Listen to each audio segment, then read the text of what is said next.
ക്ഷീണത്തിന്റെ പേര് പറഞ്ഞ് മാറ്റി നിർത്തേണ്ട ഒന്നല്ല നിസ്കാരം. തളർന്നു കിടക്കുന്ന സമയത്ത് ബോധമുണ്ടോ? ആ സമയത്ത് നിർവഹിക്കേണ്ട ഒന്നാണ് നിസ്കാരം. നോമ്പിനളവുണ്ട്, ഹജ്ജിനളവുണ്ട്, സക്കാത്തിനളവുണ്ട്. പക്ഷെ ഇളവില്ലാത്ത ഒന്നാണ് 5 നേരത്തെ നിസ്കാരം. അത് കണ്ടുകൊണ്ടെങ്കിലും നിനക്ക് ആംഗ്യം കാണിക്കാൻ കഴിയുമെങ്കിൽ ചെയ്തേക്കണം. അതിനും പറ്റില്ലെങ്കിൽ ഹൃദയത്തിന്റെ ഉള്ളിൽ നിസ്കാരത്തിന്റെ അമലുകൾ ഇങ്ങനെ ചിന്തിച്ച് കൊണ്ട് നടക്കാൻ പറ്റുമെങ്കിൽ നീ നിർവഹിക്കണം.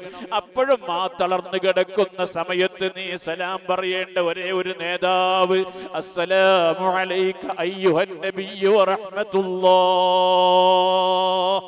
ആ നബി തങ്ങൾക്ക് സലാം പറയണം. അല്ലാഹു തൗഫീഖ് നൽകുമാറാവട്ടെ. അല്ലാഹു തൗഫീഖ് നൽകുമാറാവട്ടെ. അപ്പൊ അതുകൊണ്ട് നല്ല മുഅ്മിനീങ്ങളായ മനുഷ്യന്മാരാണ് നിങ്ങളൊക്കെ.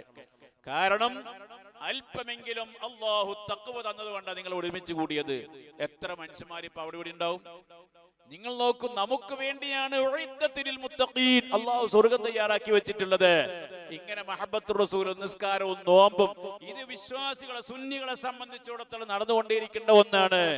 അല്ലാഹു തന്ന നാവ് ഇന്നൽ ലിസാന മിൻ നിഅമില്ലാഹിൽ അളീമ വആഫാതുഹു കസീറ ലാകിൻ ലാ നജാത ഇല്ലാ ബിസംത്. അല്ലാഹു തന്ന നാവ് ദിക്ർ ചൊല്ലാനുള്ളതാണ്, ഖുർആൻ ഓതാനുള്ളതാണ്, തസ്ബീഹ് ചൊല്ലാനുള്ളതാണ്, സ്വലാത്ത് ചൊല്ലാനുള്ളതാണ്, നബി തങ്ങൾക്ക് സലാം പറയാനുള്ള നാവാണ്. ഈ നാവ് കൊണ്ട് ഫിത്നയും ഫസാദും ഗീബത്തും നമീമത്തും കളവും ഇല്ലാത്തതൊക്കെ പറഞ്ഞ് നാവിനെ നശിപ്പിക്കാൻ പാടില്ല. മരിക്കുമ്പോൾ ലാ ഇലാഹ ഇല്ലല്ലാഹ് എല്ലാം പറ്റൂല. നീ നിസ്കാരത്തിൽ ഖുർആൻ ഓതുന്നുണ്ടോ? സുബ്ഹി നിസ്കരിച്ചാൽ നീ പരിശുദ്ധ ഖുർആൻ ഓതുന്നുണ്ടോ? നബി തങ്ങൾക്ക് സലാം പറയുന്ന നാവാണോ? ആ നാവ് കൊണ്ട് നീ ഒരു മോശവും പറയണ്ട.